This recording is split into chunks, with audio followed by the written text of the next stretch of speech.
Ele nos criou. O que Deus queria fazer com a sua criação?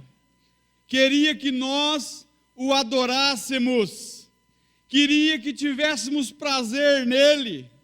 E será que nós temos prazer em Deus? A glória de Deus está nele, naquilo que ele mesmo é. Quando nós o adoramos, nós o fazemos por causa dele mesmo. Deus não precisava ter criado nada para se satisfazer. Deus não tem falta de nada. Tudo está nele. Mas tudo aquilo que Deus criou tem um propósito: revelar quem ele é e quais os seus atributos.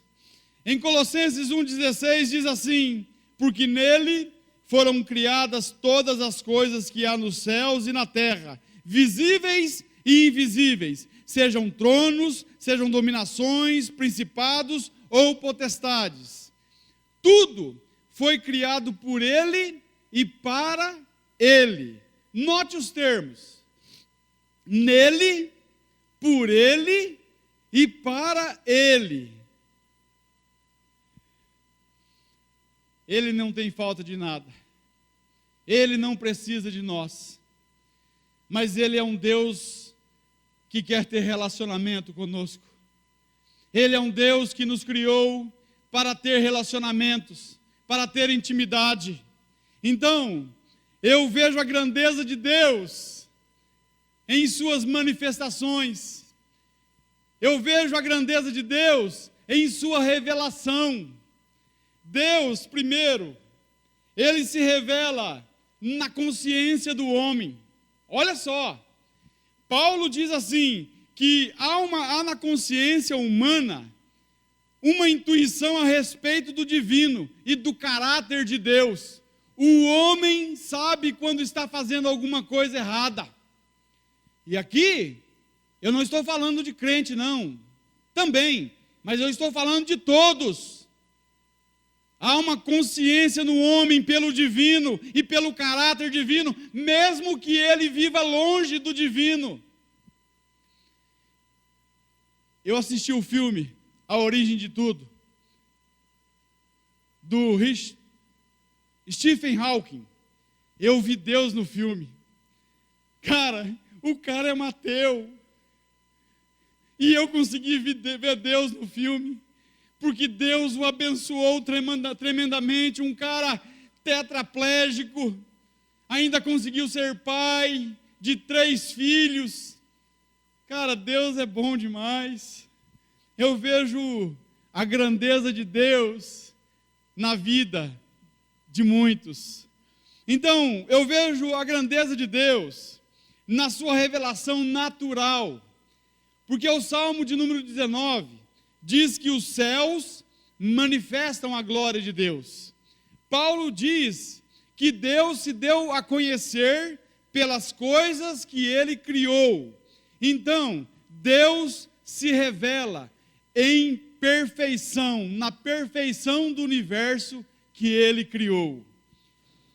Eu não preciso provar que Deus existe para ninguém. Isso é matéria de fé. O ateu vai dizer que não, mas eu vejo Deus, eu vejo a grandeza dele.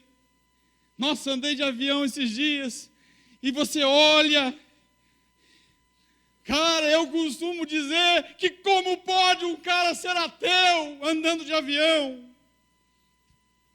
Ver a imensidão daquilo que Deus criou, da sua natureza, das belezas criadas pelo Deus santo e bendito e sábio. A inteligência da criação do universo aponta para um ser superior, e esse ser é Deus. É Deus. Eu vejo a grandeza de Deus na história de Israel. Eu não vou adentrar nos textos, porque já estendi demais, mas Deus fez coisas tremendas na história de Israel, desde a chamada de Abraão, a chamada de Moisés, a abertura do Mar Vermelho, as muralhas de Jericó. Quantas coisas Deus fez grandiosas. Leia a Bíblia, vá para o Velho Testamento, você vai ver um Deus grande, um Deus que segurou na palma de suas mãos uma nação pecadora, mas alguém que ele escolheu.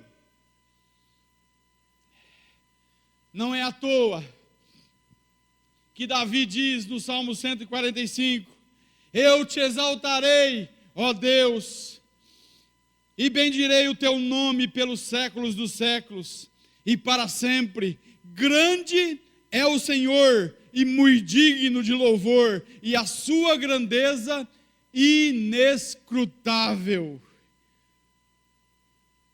Deus é maior, eu já disse isso. Deus é maior do que aquilo que nós podemos expressar. Não há como medir. Nós falamos de uma gota daquilo que é um grande oceano. Davi disse no Salmo 40, versículo 5, muitas são, Senhor meu Deus, as maravilhas que tens operado para conosco, e os teus pensamentos não se podem contar diante de ti. Se eu os quiser anunciar e deles falar, são mais do que se podem contar. Será que reconhecemos a grandeza de Deus? Será que damos louvor a Deus, reconhecendo o seu governo sobre nós? Nós vemos a grandeza de Deus na revelação completa em Jesus Cristo. Revelação completa, porque depois de Jesus não há nada mais que Deus para falar que não se refira a Cristo. Hebreus capítulo 1, versículo 1 em diante diz assim, havendo Deus antigamente falado muitas vezes e de muitas maneiras aos pais e pelos profetas, a nós falou nesses últimos dias pelo Filho, a quem constituiu herdeiro de tudo, por quem fez também o mundo, o qual, sendo o resplendor da sua glória e a expressa imagem da sua pessoa, e sustentando todas as coisas pela palavra do seu poder, havendo feito por si mesmo a purificação dos nossos pecados, assentou-se à destra da majestade de Deus nas alturas. Em Cristo, nós temos a revelação de Deus. Jesus é a imagem do Deus, é a imagem visível do Deus invisível. Eu vejo a grandeza de Deus em sua revelação especial, por meio dos textos sagrados, por meio da Bíblia Sagrada. Olha só, eu chamo a sua atenção para essa leitura aqui de 2 Pedro. Olha só o que diz aqui, de fato, não seguimos fábulas engenhosamente inventadas quando lhe falamos a respeito do poder e da vinda de nosso Senhor Jesus Cristo. Pelo contrário, nós fomos testemunhas oculares da sua majestade. Ele recebeu honra e glória da parte de Deus, quando da suprema glória lhe foi dirigida a voz que disse, este é o meu Filho amado, em quem me agrado. Nós mesmos ouvimos essa voz vindo do céu, quando estávamos com ele no Monte Santo. Assim, temos ainda mais firme a palavra dos profetas, e vocês farão bem se a ela prestarem atenção, como uma luz que brilha em lugar escuro, até que o dia clareie e a estrela da alva, Jesus Cristo, nasça em seus corações. Aqui é Pedro falando. Antes de mais nada, saibam, olha só o que Pedro diz aqui, saibam que nenhuma profecia da Escritura provém de interpretação pessoal, pois jamais a profecia teve origem na vontade humana, mas homens falaram da parte de Deus, impelidos pelo Espírito Santo. A Bíblia vem de Deus. A Bíblia revela um Deus santo. A Bíblia fala da grandeza desse Deus. A Bíblia, ela aponta para o autor e consumador da nossa fé. Ela é viva, ela é eficaz, ela tem poder. O Deus da Bíblia é o nosso Deus. Quando nós a lemos, o autor está perto. Um autor que tem prazer em relacionar-se conosco, com pequenas criaturas que ele criou, mas que ele ama com amor eterno. Esse Deus, ele ama você, ele me ama.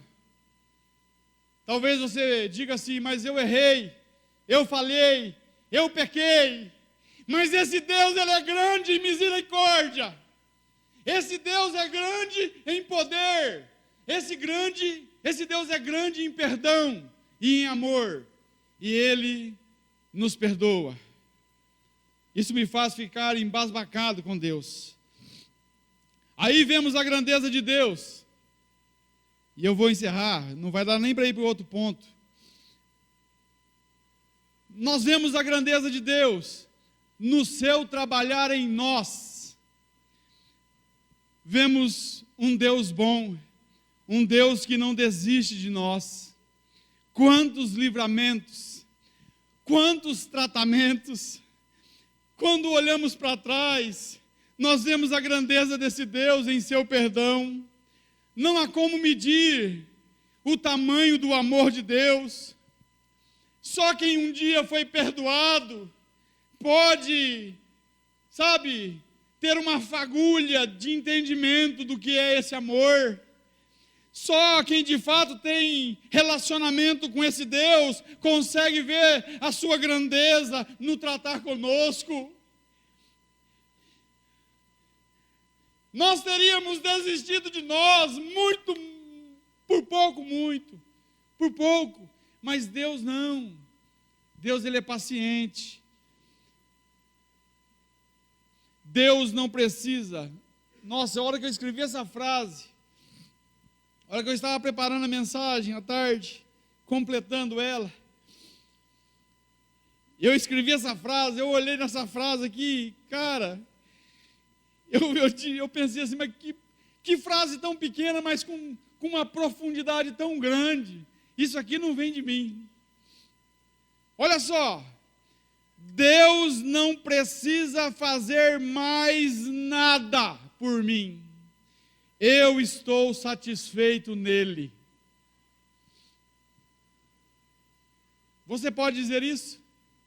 Que Deus não precisa fazer mais nada? Que você está satisfeito nele?